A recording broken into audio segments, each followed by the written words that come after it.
नमस्कार। कार्यक्रम सीधा कुरा जनतासँग हेर्नको निमित्त न्यूज 24 टेलिभिजन हेरेर बसिरहनुभएका र इन्टरनेटको माध्यमबाट विश्वभर हामीलाई हेरेर बसिरहनुभएका तमाम दर्शक महानुभावलाई हार्दिक स्वागत गर्दछु।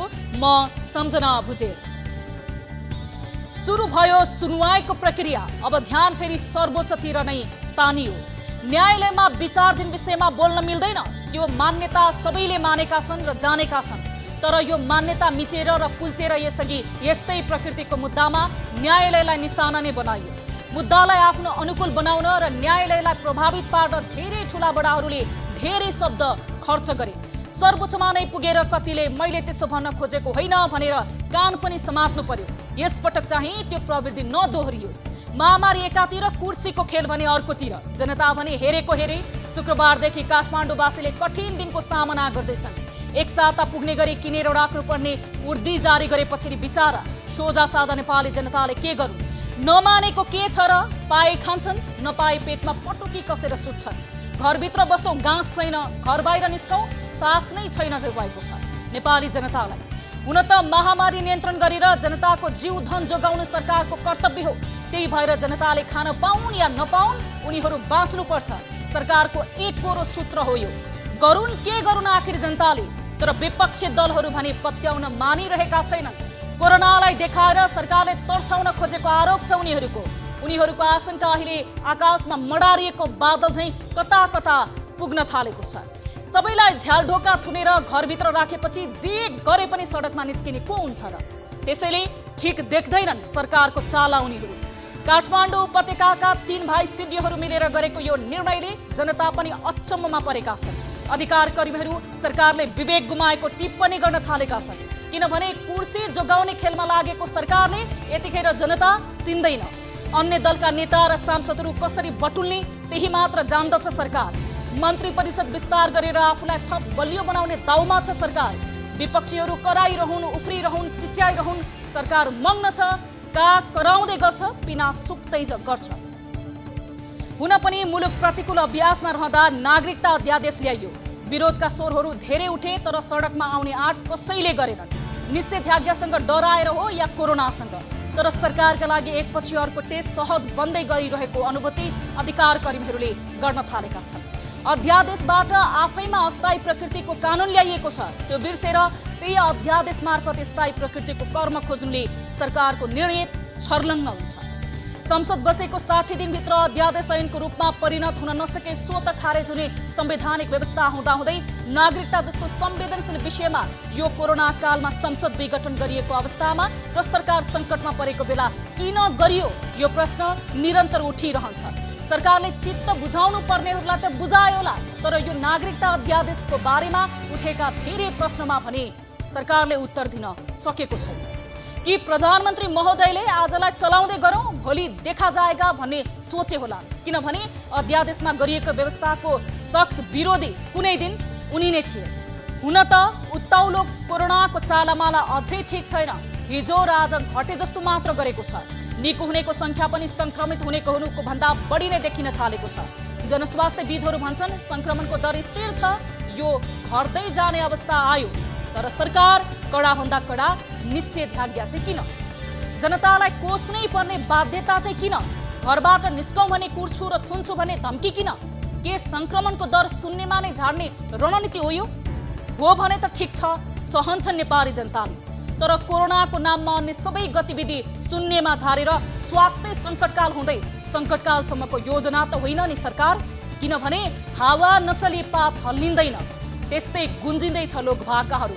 पुरा गहिरो छ सरकार, नबुझ्नेलाई घर छेउमै पहिरो छ। यस्तै छ नगरौँ भने पनि गर्नै पर्छ कोरोनाको बेलामा राजनीतिका कुराहरू।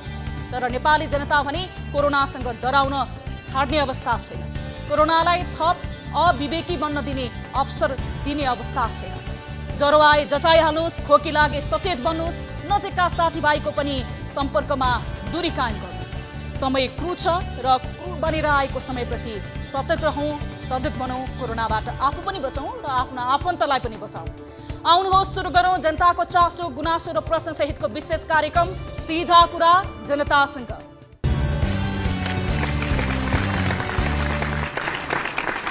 दर्शक महानुभाव, स्वागत छ कार्यक्रम सीधा कुरा जनता।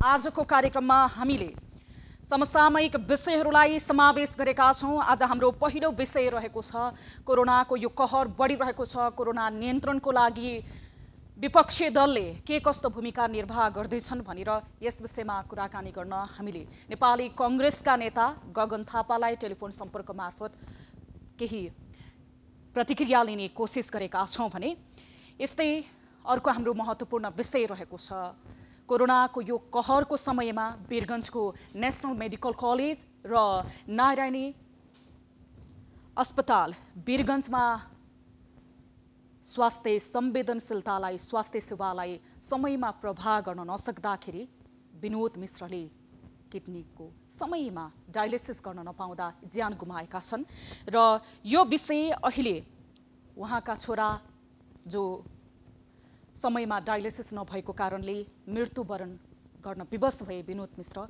उहाँको छोरा आदर्श मिश्रले यो विषयमा आवाज उठाएका छन् र अहिले सामाजिक सञ्जालहरूमा यही विषयमा चर्चा परिचर्चा भएको छ र धेरै सञ्चार माध्यमहरूले प्राथमिकताका साथ उठाएको विषय पनि रहेको छ र यही विषयलाई हामी सम्बन्धित निकायसँग पनि कुराकानी गर्नेछौँ र आदर्श मिश्रसँग पनि कुराकानी गर्नेछौँ। प्रत्यक्ष रूपमा हामी नेशनल मेडिकल कलेजका निर्देशकसँग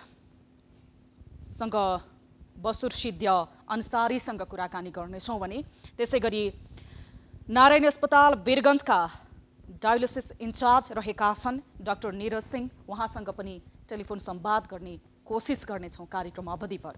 र यस अलावा हामीसँग एउटा रिपोर्ट रहेको छ सुकुम्बासीहरूको बीच चल्ने भएको अवस्था। पशुपति क्षेत्र विकास कोषले पशुपति क्षेत्र विकास कोषको आसपासमा बसोबास गर्ने सुकुम्बासीहरूलाई यो समयमा कोरोनाको महामारीले देश यति बेला निषेधाज्ञामा रहेको छ। यो अवस्थामा कहाँ जाने के गर्ने कुनै वैकल्पिक व्यवस्था नै नगरिकन अमानवीय क्रूर खालको एउटा व्यवहार गरेको छ। यो सम्बन्धी पनि आजको रिपोर्ट हामीले समावेश गरेका छौँ।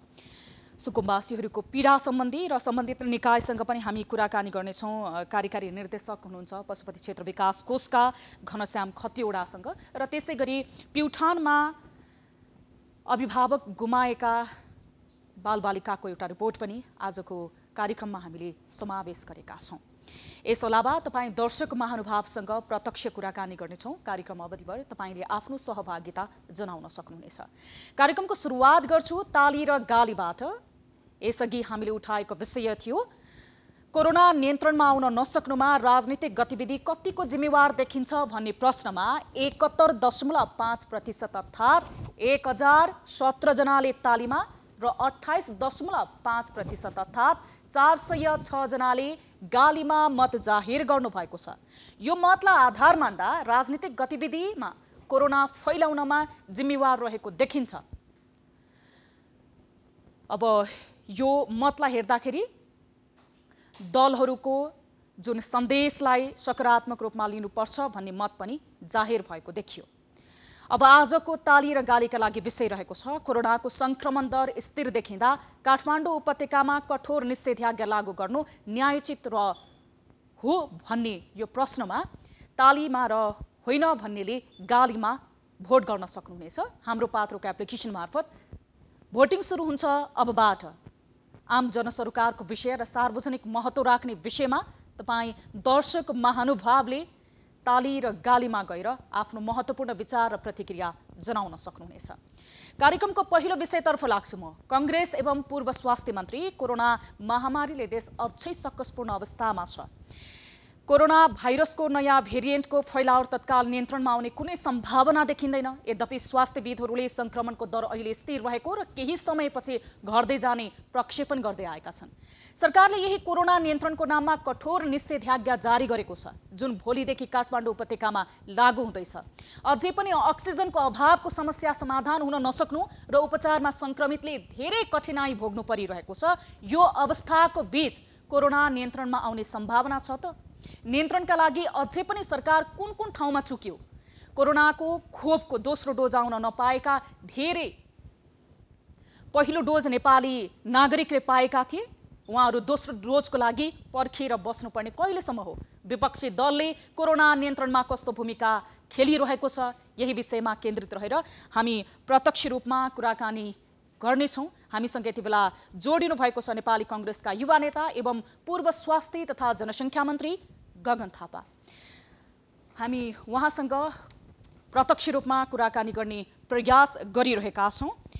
हुन त विपक्षी दलले कोरोना नियन्त्रणमा सरकारले प्रभावकारी भूमिका खेल्न नसकेको निष्कर्ष निकालेको छ र यो निषेधाज्ञालाई पनि सरकारले आफ्नो स्वार्थको लागि पो प्रयोग गर्ने हो कि भनेर पनि यति बेला अनुमान गरिरहेको अवस्था छ। यति बेला भने हामीसँग जोडिनु भएको छ नेपाली कांग्रेसका युवा नेता एवं पूर्व स्वास्थ्य तथा जनसङ्ख्या मन्त्री गगन थापा। हामी उहाँसँग कुराकानी गर्नेछौँ। थापाज्यू, स्वागत छ यहाँलाई कार्यक्रम सीधा कुरा जनतासँगमा। धन्यवाद। अब हजुर पूर्व मन्त्री पनि हुनुहुन्छ, तपाईको टाइममा धेरै स्वास्थ्य सम्बन्धी व्यवस्थाहरू पनि भएको अहिले त्यो एक किसिमले जनताहरूले गुणगान पनि गाएका छन्। अहिले यो कोरोना संक्रमणलाई लिएर सरकारले चाहिँ कतिको व्यवस्थापन गर्न सफल भयो? एक प्रतिपक्ष र स्वास्थ्य मन्त्री भएको, पहिले पूर्व स्वास्थ्य मन्त्री भएको हिसाबले यो क्षेत्रलाई बुझ्दा म अगाडिको धेरै कुराहरूलाई नगरिकन यो फागुन सहित पछाडिको मात्र म कुरा गर्छु। भारतमा कोरोना संक्रमणको दोस्रो लहरमा जुन भयावह अवस्था भयो, हजुर, त्यसले नेपाललाई चैत वैशाखमा के हुन्छ भन्ने प्रष्ट सङ्केत गरिसकेको थियो। र यो पटक हामी के कुरामा अलिकति भाग्यमानी भएका थियौँ भने भारतमा लथालिङ्ग भइसके पछाडि पनि करिब करिब 40-45 दिनको समय हामीले पायौँ वा सुविधा हामीले पायौँ। तर त्यो सुविधाको हामीले पटक्कै पनि प्रयोग गर्यौँ। यसमा अरू सबै कुरा छोडिदिउँ। योभन्दा अगाडि एउटा पनि राम्रो काम भएको थिएन, सारा बर्बाद भएको थियो भन्ने हामीले मान्यौँ भने पनि त्यो 40-45-50 दिन मात्र हामीले ठिक काम गरेको भए पनि, गर्नुपर्ने काम मात्रै गरिदिएको भए अहिले अक्सिजन नपाएको कारणले गर्दा जति साथीहरू हामीले गुमायौँ ती साथीहरू आज हाम्रो बिचमा जीवित रहन्थे। हामीसँग अहिले हामी जुन अक्सिजन प्लान्ट राख्ने भनेर अहिले रातारात कुदिरहेका छौँ नि, हामीलाई फागुन र चैतको समय पर्याप्त उपलब्ध भएको थियो। कुन समयमा हामी गर्न सक्थ्यौँ, हामीले गरेनौँ। त्यो कारणले गर्दाखेरि हामीहरूले बचाउन सक्ने जीवनहरू धेरै बचाउन सकेनौँ। अब अहिले पनि मलाई के लाग्छ भने अहिले पनि हामीहरू निषेधाज्ञा यो सबै कुरा गरिरहँदै गर्दा संक्रमणको सन्दर्भमा प्रारम्भिक रूपमा गरे जुन पहिलाको लहरमा बरु हामीले राम्रोसँग गरेको, हाम्रो पालिकाहरूले गरेको परीक्षण गर्ने, संक्रमितहरूसँग सम्पर्कमा आएको मान्छेहरूको पहिचान गर्ने, हामीले जसलाई कन्ट्याक्ट ट्रेसिङ भन्यौँ, यी कुराहरू गर्ने कुराहरूको सन्दर्भमा हामी त्यहाँ जति ध्यान पुर्याउनु पर्ने हो फेरि पनि ध्यान पुर्याइरहेका छैनौँ। सहरमा त अलिकति सजिलो होला, तर अब गाउँहरूमा गाह्रो हुने देखिरहेको छ। अब प्रतिपक्षले यति बेला सशक्त रूपमा भूमिका निर्वाह गर्न नसकिरहेको हो कि जसरी आम नागरिकहरू यति बेला कोरोनाको यो कहरको समयमा सरकार कहाँ छ भनेर खोजिरहेका छन्, त्यस्तै सरकारलाई घचघचाइदिने र सरकारलाई खबरदारी गरिदिने प्रतिपक्ष पनि कहाँ छ भनेर खोज्नुपर्ने अवस्था रहेको छ भनेका छन् आम मानिसको यो भावलाई बुझ्ने हो भने। यो अवस्थामा सरकारले निषेधाज्ञा मात्र थपिरहने, कोरोना संक्रमितको दर र त्यस पछाडि व्यवस्थापनको पाटोमा चुकिरहँदाखेरि अब यो सरकारको निषेधाज्ञालाई लिएर चाहिँ तपाईहरूले के अनुमान लगाउनु भएको छ अथवा के विश्लेषण गर्नुभएको छ?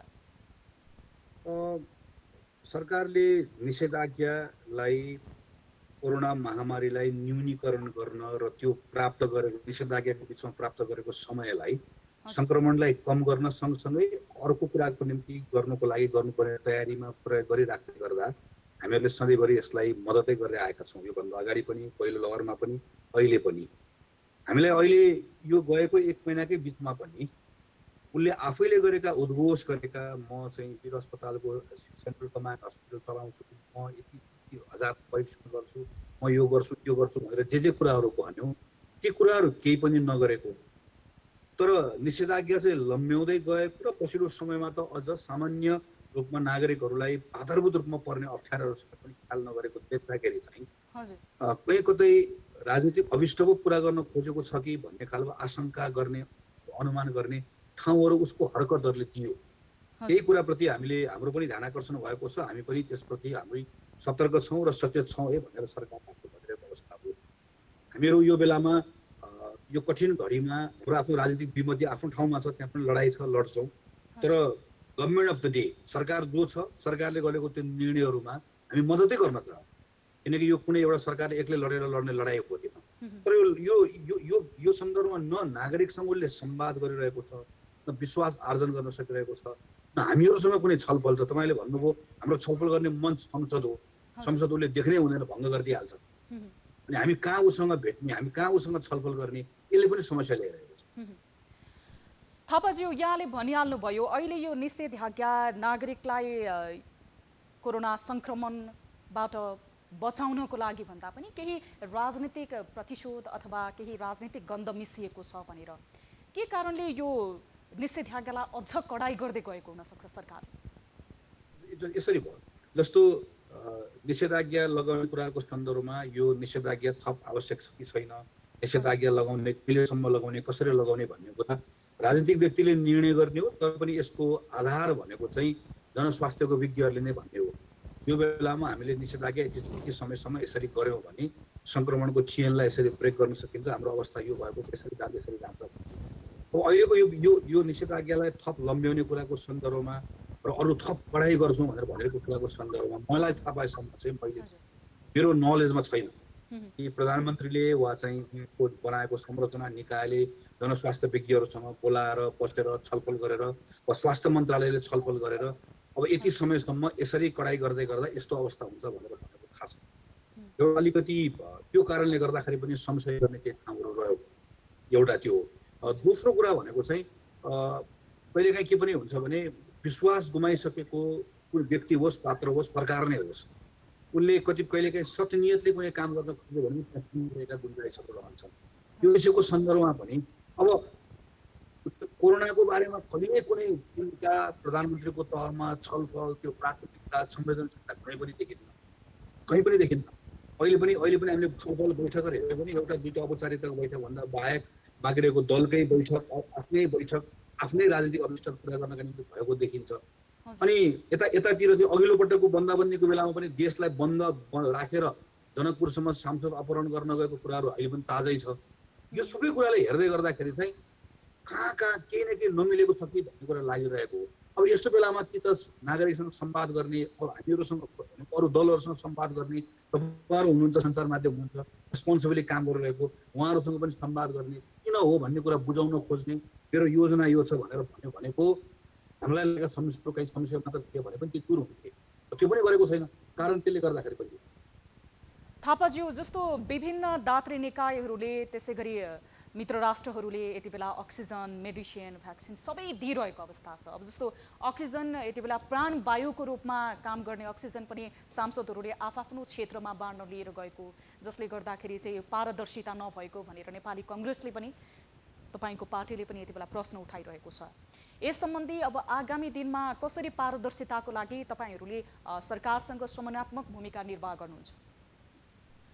यो विषयको सन्दर्भमा पनि मलाई यस्तो लाग्छ, जस्तो हामीहरू प्रत्येक पटक दुईटा कुरा हेरौँ। एउटा यसको पारदर्शिताको कुरा, यो कार्य सञ्चालन गर्ने कुराको सन्दर्भमा चाहिँ इमान्दारिताको कुरा एउटा पक्ष भयो। यसमा एक त सधैँ पनि सरकारसँग त्यो अपेक्षा हुन्छ महामारीको बेलामा अझ पारदर्शी होस्, सफा नियत राखेर काम गरोस् भन्ने अपेक्षा वाञ्छनीय नै हो। हामी त्यो राख्छौँ नै, निरन्तर त्यसको लागि भन्छौँ। तर मलाई त्यो मात्र लाग्दैन, मलाई के पनि लाग्छ भने यो कोरोना भाइरसको सन्दर्भमा पहिलो दिनबाटै मैले एउटा कुरा भन्दै आएको कि जुन देशको राजनीतिक नेतृत्व भाइरस भन्दा पहिला दौडियो त्यो ठाउँमा त्यो देशले भाइरससँगको लडाइँ जित्यो, जसले भाइरसलाई पछ्यायो त्यो हार्यो।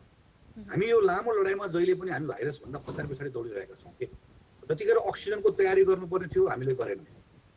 हामीहरू त्यो बेलामा अब ठुलो समस्या भयो, हामी अक्सिजन भन्दै अहिले पनि के हुन्छ, हामी अब अक्सिजनको व्यवस्थापन गर्छौँ। अब केही समयपछि हामीलाई के थाहा हुन्छ भने अक्सिजन र भेन्टिलेटर भएर मात्र नहुने रहेछ है, जनशक्तिलाई सही ढङ्गले परिचालन गरिएन भने समस्या हुने रहेछ। भेन्टिलेटर त जिल्लाको अस्पताल हुनेको छ, तर चलाउने मान्छे नै छैन, हामीलाई यो थाहा हुन्छ। अर्कोतिर सङ्क्रमितहरू सहरमा अलिकति कम भए, तर गाउँमा सङ्क्रमण फैलिएको बेलामा त्यो सङ्क्रमणलाई नियन्त्रण भएन भने फेरि त्यो सहर फैलिन्छ है, गाउँको मान्छे फेरि सहर आउँछ, सहरको मान्छे अहिले गाउँ गएर फैलाएको जस्तै भन्नेको अलिक पछि थाहा हुन्छ।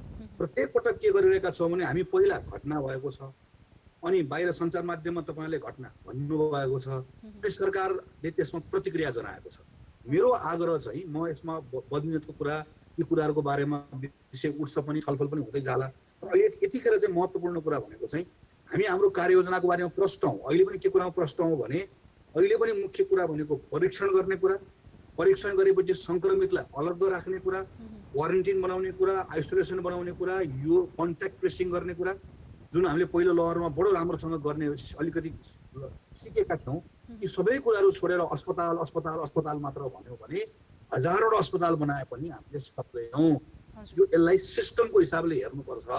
हामी यसरी सोचेनौँ भने हामीहरू अक्सिजन व्यवस्थापन गर्नु, अक्सिजन सक्यो भयो भनेको बेलामा भेन्टिलेटर पुग्दैन, भेन्टिलेटर भन्छौँ, जनशक्ति पुग्दैन, काहीँ न काहीँ ग्याप हुन्छ। यसलाई एउटा होलिस्टिक अप्रोचबाट हेर्ने गरिकन राजनीतिक नेतृत्वले हेर्नु पर्यो। एउटा मेरो अन्तिम कुरा भनेको चाहिँ खोप, फेरि पनि खोप ल्याउने कुराको सन्दर्भमा यसलाई उच्च प्राथमिकताको विषय र खोपका सन्दर्भमा चाहिँ कुनै खालको राजनीति नमिसाइकन, घरभित्र राजनीति नमिसाउ, घर बाहिर खोपका सन्दर्भमा गर्नुपर्ने सबै राजनीति गर, त्यसरी जानुपर्छ। अब थापाज्यू, अन्तमा मैले यहाँलाई प्रश्न गरेँ, जस्तो कोरोना नियन्त्रणमा सरकार पक्षको पनि दुखेसो छ, प्रतिपक्षले सहयोग गरेन, कोरोना नियन्त्रणको लागि त एक डिक्का भएर प्रतिपक्षले नै साथ र सहयोग गर्नुपर्ने हो भन्ने आवाज पनि यही किसिमको छ। यसलाई चाहिँ कसरी लिनुभएको छ? यो भन्नुभयो भने त उहाँहरूलाई योभन्दा ठुलो यो अधर्म के पनि हुँदैन। हेर्नुहोस्, यो बरु एकातिर हामीहरू चाहिँ सरकारको सन्दर्भमा कतिपय कुराहरूमा सरकारसँग मिल्यो भन्ने आरोप खेपिरहेको, बरु म के भन्छु भने प्रतिपक्षको धर्म निर्वाह गर्ने कुराको सन्दर्भमा थुप्रै अपर्याप्तताहरू रहे, प्रश्न गर्ने कुराको सन्दर्भमा जुन जुझारुपन, कति धार हामी कहाँ हुनुपर्थ्यो, कतिपय कुरा हामी चुकेका छौँ बरु त्यहाँनिर। तर सरकारलाई सहयोग गर्ने कुराहरूको सन्दर्भमा चाहिँ हाम्रो भित्रको सानो सानो छलफलमा पनि हामीहरूले के कुरामा ध्यान राखेका छौँ भने यो लडाइँमा सरकार सफल या असफल हुने कुरा तपाईँ र मेरो जीवनसँग, मेरो घरको परिवारको, मेरो बा आमा छोराछोरी हामी सबैसँग जोडिएको छ। यहाँनिर त मान्छेलाई आफ्नो जीवनको सँग त सबैलाई प्रेम हुने हो। त्यस कारणले गर्दाखेरि पनि हामी यहाँनिर सरकार सफलै भएको हेर्न चाहन्छौँ। तथ्यहरू पनि त्यही हुन्छ, प्रमाणित। म अन्तिम कुरा यसमा के मात्र राख्छु, प्रधानमन्त्रीलाई यति यो कुरा भनिरहँदा गर्दा याद होला, नेपाली कङ्ग्रेसको तर्फबाट केही महिना पहिला हाम्रो नेताहरूले अब हामी वैशाखको बेलामा जब हामी सङ्कटको महामारीको बिचमा पुगिसक्यौँ, हाम्रो बिचमा यत्रो ठुलो राजनीतिक विमति छ, तपाईँ जति अयोग्य भए पनि, हाम्रो जति तपाईँसँग विमति भए पनि केही महिना सबै राजनीतिक हाम्रा आफ्ना विमतिहरूलाई थाती राखौँ, पज गरौँ। केही महिना तपाईँकै लिडरसिपमा हामीहरू सब काम गर्छौँ, 2-3 महिना काम गरौँ, महामारीलाई ठेगान लगाउँ, त्यसपछि फेरि हाम्रो राजनीतिक कर्ममा हामी फर्कौँला भन्नेसम्मको साथ औपचारिक अनौपचारिक नेपाली कङ्ग्रेसले राखेको कुरा हामीले बरु बाहिर राम्रो बताउन सकेनौँ, सम्प्रेषित गर्न सकेनौँ। तर यतिको उदारता वा यतिको जिम्मेवारी बोधका साथमा हामीले गरेको कुरा तथ्य छ, प्रमाण छ, यसको आधारमा विश्लेषण गरिनुपर्छ भन्ने म आग्रह गर्छु। दर्शक महानुभाव, यति बेला हामीसँग जोडिनु भएको थियो नेपाली कङ्ग्रेसका युवा नेता तथा पूर्व स्वास्थ्य तथा जनसङ्ख्या मन्त्री गगन थापा र अहिले प्रतिपक्षले कोरोना नियन्त्रणको लागि खेलिरहेको भूमिकाको विषयमा हामीलाई जानकारी गराउँदै हुनुहुन्थ्यो। अब लागौँ अर्को विषयतर्फ। कोरोना महामारीले देशलाई आक्रान्त पारिरहँदा अन्य रोगका बिरामीतर्फ ध्यान कमै जान थालेको महसुस देशभर गर्न थालिएको छ। यसको सबैभन्दा ठूलो मारमा दीर्घरोगका बिरामीहरू परेका छन्। मृगौला, मधुमेह, मुटु रोग, क्यान्सर रोगका बिरामीहरू के अस्पताल जानै डराउँछन् या गइहाले पनि उनीहरूले उपचार पाउने सम्भावना न्यून छ। यही कारण दीर्घरोगका बिरामीहरूले देशभर उपचार पाउन मुस्किल पर्दा धेरैले मृत्युलाई रोज्नुपर्ने बाध्यता आइपरेको छ। नन कोभिडका बिरामीमाथि परेको यो असरप्रति राज्य पनि गम्भीर बन्न नसकेको गुनासो समेत उठ्न थालेको छ। यही कारण वीरगञ्जका 2 अस्पतालले मृगौलाको डायलिसिस हुन नसक्दा 12 निवासी विनोद मिश्रले ज्यान गुमाएका छन्। उनको निधनपछि उनका पुत्र एवं हास्य कलाकार आदर्श मिश्राले यो घटना जसरी बाहिर ल्याए यसले सबैको ध्यान खिचेको छ।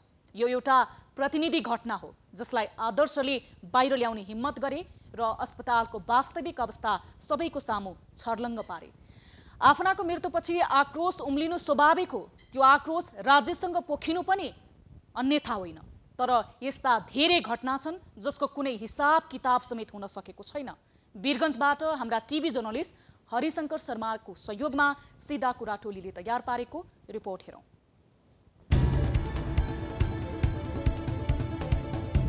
लापरवाहीको हदले मैले बुबा गुमाएँ, आदर्श मिश्रा। हास्य कलाकार आदर्श मिश्रा अहिले शोकमा छन्। मंगलबार मृगौला पीडित आफ्ना बुबा विनोद मिश्राको निधन भएपछि धार्मिक विधि अनुसार बाराको जितपुर स्थित घरमा बसेर मृत्यु संस्कार गरिरहेका छन्। आदर्शले मृगौला पीडित आफ्नो बुबाको मृत्युको कारण अस्पतालको अवस्था र सरकारको स्वास्थ्य नीति लगायतका विषयलाई लिएर भावुक भिडियो सार्वजनिक गरे। आफ्नै युट्युब च्यानलमा एक भिडियो सार्वजनिक गर्दै उनले डायलासिस मार्फत उपचार गराइरहेका बाबुलाई बचाउन नसक्नुमा अस्पतालको लापरवाही र सरकारी नीतिलाई दोष दिएका छन्। बुबाको मृत्युको कारण वीरगञ्जको नेसनल मेडिकल कलेज एनएमसी र नारायणी उपक्षेत्रीय अस्पतालको लापरवाहीलाई पनि दोष दिएका छन्। बाबा हुनुहुन्न अब होइन, अनि मेरो बाबाको अवस्था यस्तो हुनुको पुरै जिम्मेवार चाहिँ म नेसनल मेडिकल कलेज र नारायणी सरकारी अस्पताललाई मान्छु। प्रधानमन्त्री ओलीप्रति आक्रोश, बुबाको विद्यालय हेर्न आउन चेतावनी। विद्यालय सञ्चालक समेत रहेका बुबाको निधनपछि उनले प्रधानमन्त्री केपी शर्मा ओलीप्रति आक्रोश पोख्दै आफ्नो बुबाले चलाएको विद्यालय हेर्न समेत उनले चुनौती दिएका छन्। मृगौला फेल भएपछि पनि बुबाले विद्यालय चलाएर धेरैलाई संस्कार सिकाएको उनको भनाइ छ। अस्पतालहरू पानीमाथि ओभानो बन्दै यता नेसनल मेडिकल कलेज र नारायणी उपक्षेत्रीय अस्पतालले भने अस्पतालमा डायलासिस गर्ने बिरामीहरूको चाप बढेको जनाएको छ। संक्रमितहरूको उपचारमा बढी ध्यान दिनुपर्ने हुँदाहुँदै पनि डायलासिस गर्ने बिरामीलाई पालोमा राखिएको तर कसैलाई नछुटाएको पनि दुवै अस्पतालका डायलासिस इन्चार्जहरूको तर्क छ। डायलोसिस कोरोना लागेका डायलोसिसको हकमा नारायणी उपक्षेत्रलाई त्यहीबाट डिसिजन गरेकै हो।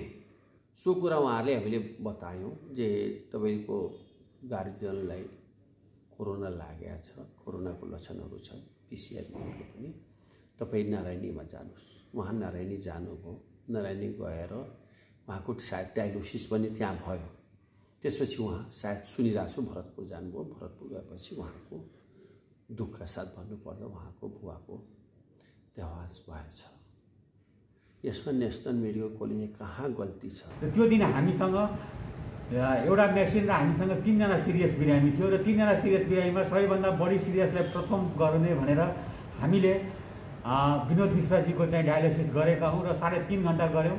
र उहाँले भिडियोमा के आरोप लाउनु भएको छ भने हाम्रो स्टाफलाई चाहिँ घर जान हतार थियो र आधा घण्टा कम गरिदियो, जबकि उहाँको डायलिसिस सिद्ध्याएर पिताम्बर अरियाल भन्ने अर्को पेसेन्टलाई 2 घण्टा गरेको छ र त्यो बिरामी पनि अहिले वीरगञ्जमै छ। आदर्शले यो घटना सतहमा ल्याएपछि धेरैले उनको आक्रोशमा साथ दिएका छन्। आफ्ना नागरिकको दायित्वप्रति उदासीन बनेर कोरोना महामारीमा पनि सत्ता र कुर्सीका लागि लुछाचुडी गर्नेहरूका लागि उनीहरूको आक्रोश चेतावनी पनि हो। दर्शक महानुभाव, यस विषयमा कुराकानीका लागि हामीसँग यति बेला जोडिनु भएको छ जसले आफ्नो पिता गुमाउनु भएको पीडा भोगिरहनु भएको छ, आदर्श मिश्रा। हामी उहाँसँग कुराकानी गर्नेछौँ। आदर्शजी, स्वागत छ यहाँलाई कार्यक्रम सीधा कुरा जनतासँगमा। नमस्कार। सर्वप्रथम त यहाँलाई, यहाँको परिवारलाई यो समयमा धैर्य धारण गर्ने क्षमता भगवानले दिउन् र तपाईँको बुवाको चिरशान्तिको कामना गर्दछौँ हामी। कहिलेदेखि तपाईँले बुवाको डायलिसिस गराउँदै आउनु भएको थियो? कति वर्षदेखि तपाईँको बुवा किडनीको पेसेन्ट हुनुहुन्थ्यो? मेरो लगभग 4 पेसेन्ट। हजुर। मैले वहाँ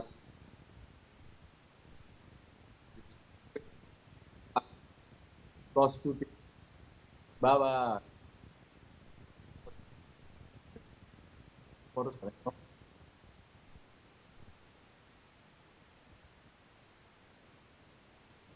आदर्शजी, हजुर तपाईँले सुनिरहनु भएको छ मेरो आवाज?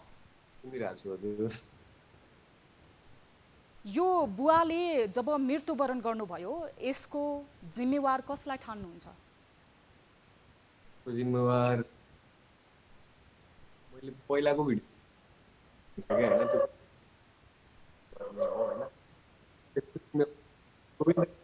भन्ने हरेक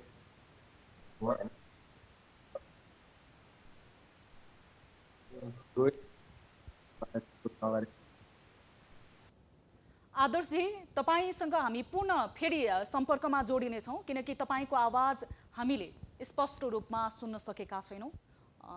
सायद इन्टरनेटको अलिकति राम्रो त्यो कनेक्ट नभएको कारणले हुनसक्छ।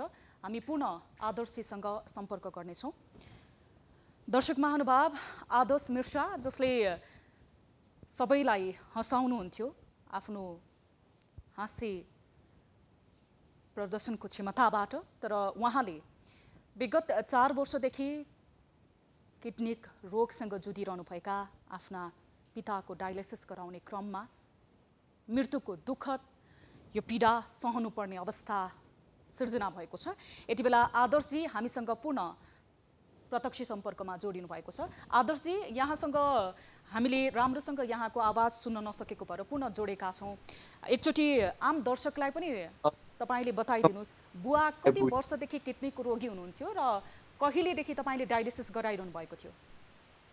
मैले अघि भने अनुसार 4 वर्ष अघि गराइरहेको थिएँ। हजुर। मैले बाबाको किडनी बारेमा थाहा पाएको चाहिँ +2 हो, अनि 1.5 वर्ष चाहिँ घरबाट नभने भनेर पढाइमा असर हेर उसको 4 वर्षदेखि कन्टिन्युसली। अब तपाईँको बुवाले मृत्युवरण गर्नुपर्ने कारण तपाईँले कसलाई मान्नुहुन्छ? मैले जसलाई पाप्ने मान्छेहरूलाई मान्छु त्यसको कारण होइन, त्यो मान्छेले नेपालको मेडिकल सिस्टमको लागि धेरै नै रेभोल्युसनरी स्टेप लिनुभएकोलाई आफू पनि गर्न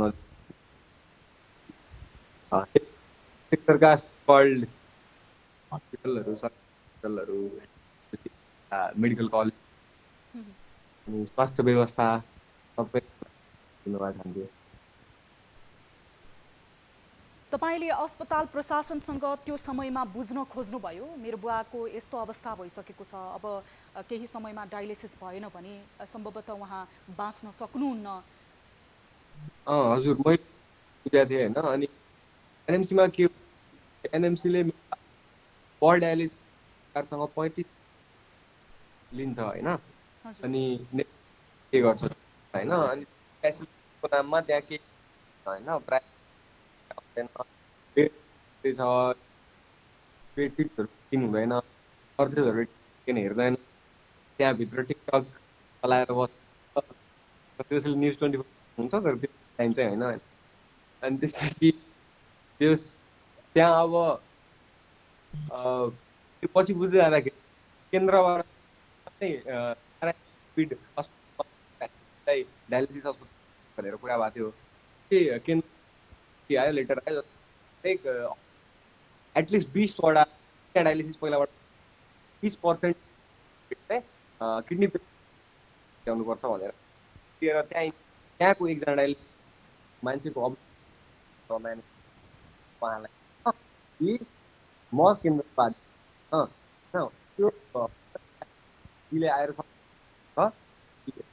सबै गर्ने हो भने त बचाउने केन्द्र गर्नु भएको।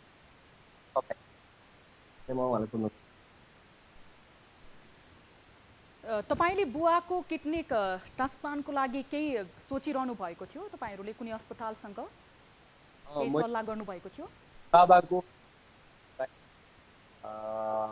पुरमा हैन भक्तपुरमा 3 वर्ष हो, अनि मेरो बाबा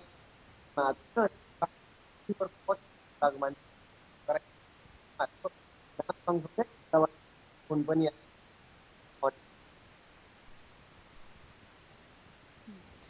अब तपाईँ एक प्रतिनिधि पात्र हुनुहुन्छ जसले किडनी रोगको डायलिसिस समयमा गर्न नपाएको भएर आफ्नो पिता गुमाउनु भएको छ। तपाईँ जस्ता धेरै मानिसहरू छन् जसले आफ्नो आफन्त गुमाएका छन् यही रोगको कारणले गर्दा। तपाईले यो विषयमा आवाज उठाइसके पछाडि, तपाईले आफ्नो सोशल मिडियामा बोलिसके पछाडि नेसनल मेडिकल कलेज वीरगञ्ज र त्यस पछाडि नारायणी अस्पतालले तपाईलाई त्यहाँका कुनै प्रतिनिधिले सम्पर्क गर्नुभयो? उहाँले केही तपाईसँग कुराकानी गर्न खोज्नुभयो?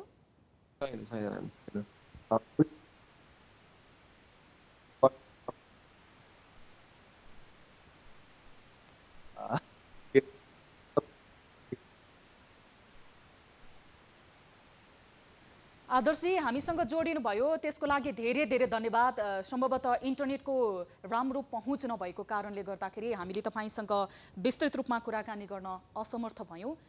फेरि पनि तपाईको न्यायको लागि, तपाईको बुवाको चिर शान्तिको कामनाको लागि हामी यो विषयलाई महत्त्वपूर्णको साथ उठाउनेछौँ।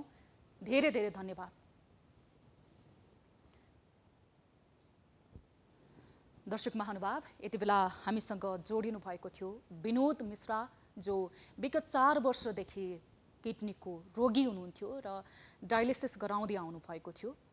उहाँको मृत्यु भइसके पछाडि त्यो पनि नेसनल मेडिकल कलेज र नारायणी अस्पताल वीरगन्जमा समयमा डायलिसिस गराउन नसकेको कारणले उहाँको मृत्यु भइसके पछाडि उहाँको छोरा आदर्श मिश्राले यस विषयमा आवाज उठाइरहनु भएको छ। यस विषयमा हामी कुराकानी गर्न गइरहेका छौँ। सम्बन्धित व्यक्तिहरूसँग हामीले कुराकानी गर्न खोजेका छौँ। यति बेला बसुर सिद्ध अन्सारी, जो प्रबन्ध निर्देशक हुनुहुन्छ नेसनल मेडिकल कलेज वीरगन्जका, उहाँसँग पनि कुराकानी गर्ने कोसिस गरेका छौँ। भने डाक्टर नीरज सिंह, जो डायलिसिस इन्चार्ज हुनुहुन्छ नारायणी अस्पताल वीरगन्जका, उहाँसँग पनि कुराकानी गर्ने हामीले यति बेला प्रयास गरिरहेका छौँ। यति बेला भने हामीसँग सम्बन्धित व्यक्तिहरू जोडिने क्रममा हुनुहुन्छ। हामीसँग जोडिनु भएको छ नेसनल मेडिकल कलेजका प्रबन्ध निर्देशक बसुर सिद्ध अन्सारी। हामी उहाँसँग कुराकानी गर्नेछौँ। स्वागत छ निर्देशकज्यू, यहाँलाई कार्यक्रम सीधा कुरा जनतासँगमा। धन्यवाद। अब मेडिकल कलेज तपाईहरूले सञ्चालन गरेर बसिरहनु भएको छ। यो कोरोना कहरको समयमा काम पनि गरिरहनु भएको छ। हामीले यति दुःखदपूर्ण समाचार लिएर तपाईहरूसँग प्रश्न गर्ने मन त थिएन, तर गम्भीर आरोप लागेको छ तपाईँको अस्पतालप्रति र तपाईँ प्रबन्ध निर्देशक भएको कारणले तपाईँप्रति पनि। अब आदर्श मिश्राको पिता विनोद मिश्राको डायलिसिस किन अस्पतालमा हुन सकेन?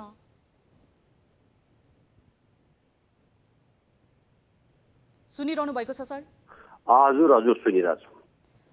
विनोद मिश्राले समयमा डायलिसिस गर्न नपाएको कारणले ज्यान गुमाए। उहाँको छोराले अहिले यो अस्पतालको लापरवाहीको कारणले गर्दा मेरो पिताको हत्या हो भनिरहेका छन्। यसलाई कसरी लिएको छ नेसनल मेडिकल कलेजले? अब यसमा त मैले क्लियर के पार्न चाहन्छु भने हजुर, उहाँको बुवाको डायलिसिस विगत 4 सालदेखि नेसनल मेडिकल कलेजले गर्दै आएको थियो। त्यतिखेर उहाँले कुनै कुरा उठाउनु भएन। फरक थियो नि त सर। जब जब जब जब उहाँको बुवालाई कोरोना, उहाँले थाहा थियो जे मेरो बुवालाई के भएछ, कोरोना निमोनियाले छोएपछि यो समस्या सुरु भएको हो। यसको लागि हाम्रो के छ भने यहाँ पर्सा जिल्ला सिडिओ साहबको अन्तर्गत कोभिड-19 एउटा कमिटी गठन गरियो। हजुर, सो कमिटीले के डिसिजन गर्यो भने कोरोना लागेका डायलिसिस चाहिने व्यक्तिहरूलाई नारायणी उप क्षेत्रीय अस्पतालले गर्नेछ र अरू बिमारी नेसनल मेडिकल कलेज कोरोना हस्पिटलले गर्नेछ र त्यो सर्वसम्मतिबाट निर्णय भइसके पश्चात नेसनलले आफ्नो अलगै छुट्टै कोरोना हस्पिटल बनाई सञ्चालन गरिरहेको अवस्थामा उहाँ चाहिँ हामीलाई किन यो आरोप लगाउनुको मैले बुझ्न सकिनँ। किनभने उहाँको बुवाको 2078 1/28 वैशाख 28 गते फेरि ज्येष्ठ 4 गते उहाँको बुवाको नारायणी उप क्षेत्रीय अस्पतालमा डायलिसिस भएको हो। तेस्रो चोटि 2078 2/10 गते उहाँको बुवाको डायलिसिस नारायणी अस्पतालमा भयो। उहाँको बुवा अन्सारी सर, यहाँलाई म पूर्ण बोल्न दिनेछु, एकैछिन रोके। जस्तो यहाँले बताउनु भयो नेसनल मेडिकल कलेजलाई आदर्श मिश्राले किन आरोप लगाइरहनु भएको छ, हामी आफै अनभिज्ञ छौँ भनेर। उहाँ त एउटा प्रतिनिधि पात्र मात्र हो नि सर। तपाईको जिल्ला प्रशासनले यो डिसिजन गर्नुभन्दा अगाडि त नेशनल मेडिकल कलेजले नै डायलिसिस गरिरहेको रहेछ। सरकारले दीर्घरोगीको लागि दिने पैसा जस्तो डायलिसिसको लागि दिने सरकारी पैसा पनि नेशनल मेडिकल कलेजले लिइरहेको थियो भने तपाईहरू यो निर्णयबाट पछि हट्नुभन्दा अगाडि सहज रूपमा डायलिसिस गराइरहनु भएको थियो। उहाँको मात्र होइन, उहाँको पिताको मात्र होइन, सम्पूर्ण जो डायलिसिस गर्ने व्यक्तिहरू हुनुहुन्थ्यो, रोगीहरू हुनुहुन्थ्यो, उहाँहरूको। सुनिरहनु भएको छ सर? सुनिरहेको छौँ। बताउनुहोस् न। हजुर हजुर हजुर सर, अब तपाईँले भन्दा हुन्छ सर, बोल्नुहोस्। अब चाहिँ हाम्रो रेगुलर, हामी कहाँ रेगुलर पेसेन्ट, हामीसँग 11वटा मेसिनमा पर डे हामी 3 शिफ्ट र चाहेको बेला 4 शिफ्ट चलाउने गर्छौँ। पर डे हामीले 33 जना यो चाहिँ जेनरल पेसेन्ट हामीले अहिलेसम्म सेवा उपलब्ध गराइँदै आएका छौँ र हप्तामा हामीले 198 पेसेन्टलाई हामीले सेवा दिँदै आएकोमा उहाँहरूले कसैले कुनै समस्या भएन र यो कोरोना लागेकाहरूले पनि कुनै समस्या भएको छैन। उहाँले मैले भने नि वैशाख 28 गते र वैशाख जेठ 4 गते उहाँले अलरेडी नारायणी उपक्षेत्रीय अस्पतालमा 2 चोटि डायलिसिस गराइसक्नु भएको थियो र जब उहाँलाई यो सम्पूर्ण कुरा थाहा छ जे कोभिड निमोनियाबाट उहाँ ग्रसित हुनुहुन्छ, अन्तमा मैले भने नि 2-10 गते उहाँको नारायणी उपक्षेत्रीय अस्पतालमा डायलिसिस भएकै हो र सो डायलिसिस भइसकेपछि उहाँको क्रिटिकल सिचुएसन भइसकेपछि उहाँले आफैले त्यहाँबाट रेफर गरेर अन्त लानुभयो र यसमा नेशनल मेडिकल कलेजकोलाई यसमा साट्नु यो मैले कहाँ कुरा बुझ्न सकेन भने हामी कहाँ उहाँ त पहिले नै गइसक्नु भएको छ। वैशाखमै हामीबाट उहाँले ट्रान्सफर भएर गइसक्नु भएको छ र सो सम्पूर्ण नियम कानुन बनाएर यहाँ जिल्ला प्रशासनले गरिसकेको छ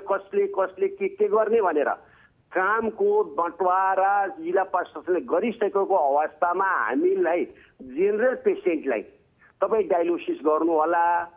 कोरोनाको लागि उहाँहरूले बकायदा सरकारीमा 2टा डायलिसिस मेसिन पनि राखिदिनु भयो र 2टा डायलिसिस मेसिन इनफ थियो र उहाँहरूले गर्दै हुनुहुन्थ्यो। उहाँ 3 चोटि त्यहाँ गराएकै हो। अन्सारी सर, त्यसपछि सिचुएसन उहाँको बिग्रेपछि अन्त लानु कहाँ भयो? अन्सारी सर, यहाँ मैले थोरै रोके सर। सुन्नु न। हैन, एकैछिन सर, त्यसपछि तपाईँ बोल्नुहोस्, म पूर्ण रूपमा बोल्न दिन्छु। जस्तो 2टा डायलिसिस मेसिन थियो, त्यो मेसिनले पूर्ण रूपमा काम गरिरहेको थियो भनेर तपाईँले बताउनु भयो भने त्यो मेसिनले पूर्ण रूपमा काम गरेको थियो भने उहाँको बुवाको समयमा डायलिसिस किन हुन सकेन त? हामीले मैले तपाईँले क्लियर पारौँ त, म क्लियर पारिरहेको छु तपाईँलाई। हाम्रो मेसिन चलिरहेछ, हामी पर डे 33 जना डायलिसिस गरिरहेका छौँ तर कोरोना लागेका बिरामीको हकमा त्यो चाहिँ नारायणी अस्पतालले गर्ने हो जुन हाम्रो डिसिजन हाम्रो यहाँ जिल्ला प्रशासनबाट भएकै हो र अरू पेसेन्टलाई हामीले त गरि नै रहेछौँ।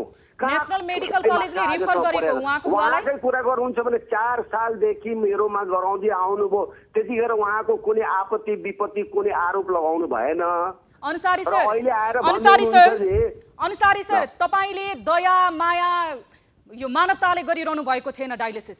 तपाईलाई सरकारले रकम दिएको थियो दीर्घरोगीहरूको लागि, डायलिसिस गर्नको लागि, किडनी रोगीहरूको लागि, त्यही आधारमा तपाईहरुले गरिरहनु भएको थियो।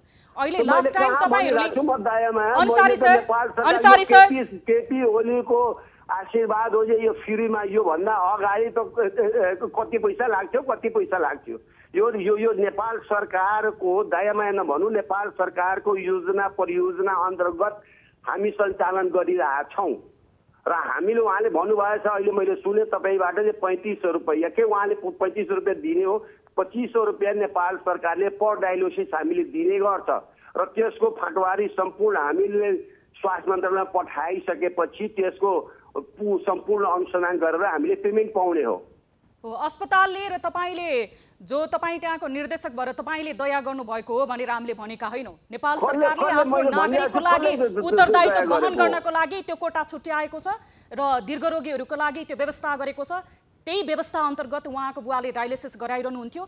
तपाईहरूले पछि नारायणी अस्पतालमा रिफर गर्नुभएको अथवा के हो? अन्सारी सर। हजुर हजुर, तपाईँले जुन भन्नु भइरहेको छ ठिकै हो।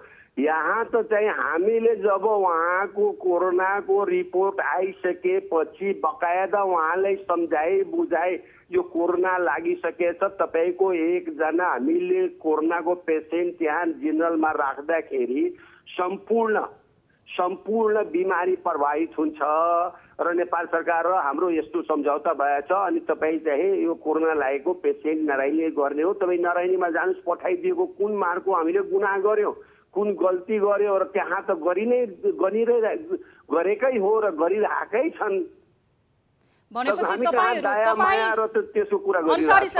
तपाईँ अब नारायणी अस्पतालले चाहिँ गुनाह गर्यो, नारायणी अस्पतालले चाहिँ त्यो गुनाह गरिराखेको छ, गल्ती गरिरहन्छ, तर नेसनल मेडिकल कलेजले यसमा कुनै पनि गल्ती छैन भन्न खोज्नु भएको हो? गल्ती गरिरहेछ भन्न मिल्दैन, हामीले पनि गल्ती गर्न मिल्दैन। तर उहाँले यस्तोमा चाहिँ नेसनलले गर्यो, नारायणीले गर्यो, हामीले खालि यति तपाईँहरूले हामीले बताइदिनुहोस् हामीले कहाँ कुन ठाउँमा गल्ती गरेका हौं। तपाईहरू अनुदार देखिनु भएको छ सर। उहाँ त एक प्रतिनिधि पात्र हो जसले यति बेला आफ्नो बुवा गुमाएको पीडा पोखिरहनु भएको छ। यस्ता अनगिन्ती घटनाहरू छन् होला जुन घटनाहरू बाहिर आएका छैनन्। त्यसको त दुख हामीलाई पनि छ, दुख हामीलाई पनि छ। अब भोलिका दिनमा बुवा बित्नुभयो यसको लागि त हामी दुखी छौं। तर नेसनल मेडिकल कलेजले कहाँ कसरी कुन ठाउँमा गल्ती गर्यो जो मैले उहाँको सामाजिक सञ्जालमा पनि हेरेँ। उहाँले कतिसम्म भन्नुभयो गुन्डादेखि लिएर के यिनीहरूले चलाउने ढङ्ग छैन, यिनीहरूले कसरी दियो, मेडिकल कलेज कसरी चलाउने के आरोप लगाउनु भयो त। अन्सारी सर, एउटा आम नागरिकले आफ्नो राज्यमा भएका अस्पतालहरूले आफ्नो पीडामा छटपटाइरहेको अभिभावक आफ्नो आफन्तलाई समयमा उपचार नगरेको कारणले यो गर्नु गुनासो पनि आफ्नो ठाउँमा जायज हो। र तपाईले यही कुरालाई अब मनन गर्दै हुनुहुन्छ, तपाईहरुलाई एकदम चित्त दुखिराखेको छ भने अब आगामी दिनमा विनोद मिश्रा जस्तो अरू कुनै पनि व्यक्तिले डायलिसिस समयमा नपाएको कारणले मृत्युवरण गर्नुपर्ने कारण नआओस् भन्नको लागि चाहिँ कतिको तपाईहरु सजग हुनुहुन्छ? आफ्नो व्यवस्थालाई कतिको चुस्त दुरुस्त बनाउने कोसिस गर्दै हुनुहुन्छ? हामी यो स्वास्थ्य सम्बन्धी एकदमै सेन्सिटिभ छौँ। तपाईहरुले कसरी कुरा बुझ्न सक्नु भएन भने यहाँ सबै प्रोटोकलहरू बनाइएको छ। यो जस्तो हामीले जेनरल पेसेन्टलाई जेनरलमा राख्छौँ, कोरोनालाई कोरोनामा राख्छौँ, जेनरल पेसेन्टमा कोरोना मिसाउन हामी चाहँदैनौँ, मिसाएको पनि छैनौँ। जुन प्रोटोकल यहाँ बनाइएको छ सो प्रोटोकल अनुसार नै काम गरिरहेछौँ। हामी सेन्सिटिभ नभएको भए आज प्रदेश नम्बर 2 मा सबैभन्दा ठुलो अस्पताल कोरोनाको हामी चलाइरहेछौँ। र तपाईँ आएर देख्न पनि सक्नुहुन्छ, मान्छे लगाएर पनि हेर्न सक्नुहुन्छ हामीले के गरेका छौँ। यति गर्दै पनि जसमा हाम्रो कुनै गल्ती नै छैन, हामीले कुनै गल्ती गरेकै छैनौँ। जुन पेसेन्ट हामीसँग पहिला नै वैशाखमा गइसकेको पेसेन्ट आज आएर हामीले होइन नेसनल मेडिकल कलेजको कारणबाट मेरो बुवा एक्सपायर हुनुभयो। त्यस्तो छ भने 4 सालदेखि त नेसनल मेडिकल कलेजले उहाँलाई सेवा दिएकै हो त। अन्सारी सर, तपाईँ 4 सालदेखि सेवा दिएको भन्ने एउटै कुरामा दृढ भएर नबस्नुहोस् न, यो ढिट नगर्नुहोस् के सर। हामीले तपाईलाई प्रश्न गर्न खोजेको यही मात्र हो। अहिले नेसनल मेडिकल कलेजले राम्रो काम गरेका छन्, सबै कुरा राम्रो छ, तपाईहरु आएर हेर्नुहोस् भनेर तपाईले भन्नुभयो। राम्रो कामको पनि गुणगान गाउँला, तर एउटा प्रतिनिधि पात्रको घटना आइसके पछाडि प्रश्न त उठ्यो नि, तपाईहरुको सिस्टम प्रति उठेन? सिस्टम प्रति सही हो। त्यो उहाँले अब उहाँको जुन पीडा छ पोख्न पाउने अधिकार उहाँसँग छ, मैले त्यो भन्न खोजेको होइन। तर जसको गल्ती छैन त्यसले गल्ती देखाएर के उहाँ के भन्न चाहनु भएको र यो यसबाट फेमस भइन्छ भन्न चाहनु भएको कि के हो कसो, मैले यो कुरा बुझ्न सकेन। समय र जानकारीको लागि धेरै धेरै धन्यवाद अन्सारी सर। यो विषयमा धेरै तपाईँसँग छलफल गर्न हामी चाहँदैनौँ। यो घटना बाहिर आइसक्यो, एक युवाले आफ्नो बुवालाई गुमाउनु परेको पीडा बाहिर बोलिसकेका छन्। त्यस्ता धेरै व्यक्तिहरू होलान् जसले आफ्नो आफन्तलाई समयमा डायलिसिस गराउन नपाएको कारणले गुमाएका छन्। समय र जानकारीको लागि धेरै धेरै धन्यवाद। यति बेला हामीसँग जोडिनु भएको थियो नेशनल मेडिकल कलेजका प्रबन्ध निर्देशक बसुर सिन्ध अन्सारी हामीसँग जोडिनु भएको थियो टेलिफोन सम्पर्क मार्फत। यसमा नेशनल मेडिकल कलेजको विनोद मिश्राको डायलिसिस समयमा नभएको कारणले मृत्यु हुनुमा नेशनल मेडिकल कलेजको कुनै पनि गल्ती रहेको छैन, उहाँले हामीलाई यसरी मुछ्नु मात्र भयो भनेर बताउँदै हुनुहुन्थ्यो। यद्यपि धेरै नेशनल मेडिकल कलेजमा व्यतिथिहरू पनि रहेका छन् र स्वास्थ्य सम्बन्धी सेवालाई व्यवस्थापन गर्न नसकेको कारणले यस्ता आवाजहरू समय समयमा उठ्ने गरेका छन्। आदर्श मिश्रा एउटा प्रतिनिधि पात्र मात्र हुन्। यो विषयलाई हामी कुराकानी गर्न गइरहेका थियौँ। जो नारायणी अस्पताल वीरगञ्जका डायलिसिस इन्चार्ज हुनुहुन्थ्यो डाक्टर नीरज सिंह, उहाँसँग पनि टेलिफोन सम्पर्क गरेर हामी यस विषयमा जानकारी लिने कोसिस गर्नेछौँ। कार्यक्रम सीधा कुरा जनतासँगमा एकैछिन छोटो ब्रेक।